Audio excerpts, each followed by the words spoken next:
The suspension's so stiff on that bike. I had FMF dialed in. Now it's RG3's doing my suspension. But they had super stiff springs and good valving. Stiffest bike I've had. The gearing too on these bikes, we're gonna have to figure out. Like the gearing that we use is pretty good. I was able to do 70 miles an hour in 4th gear. I still had 5th to go, so that should get me fast enough to break the record, to jump 275.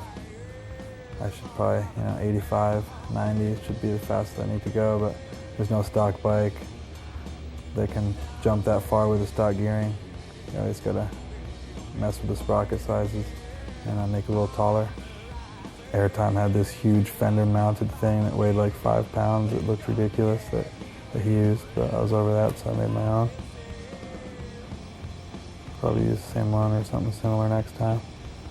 Yeah, there's Airtime showing me what's up with this speedometer system.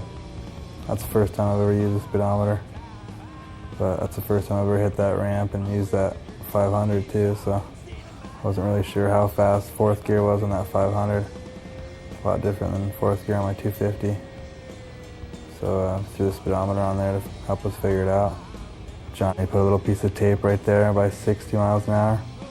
I guess that must have been what we figured that gap at. That was probably for jumping about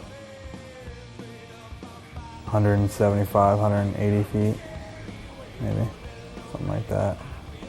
60 miles an hour for that ramp. Look down at the speedometer, and by the time you look back up, you've already covered some ground, some footage, going that fast. Yeah, so coming at the ramp over 70 miles an hour, jumping over 200 feet, having to look down at the speedometer on that bumpy dirt road, it's kind of rough. So one friend said I should get one of those big radar screens like up by the ramp and have like a radar gun on me, so all I have to do is look at the ramp and then it just tells me how fast I'm going the whole time, like one of those cop radars. Thought that might be a good idea for next time. Like, that was the first time I ever used a speedometer anyway. Usually I just ride my 250 and I know how fast to go. I know how fast each gear will take me, but that 500 is totally different. But the speedometer mount was all good. I made that out of an old license plate frame for my Harley. Drilled it out, worked perfect.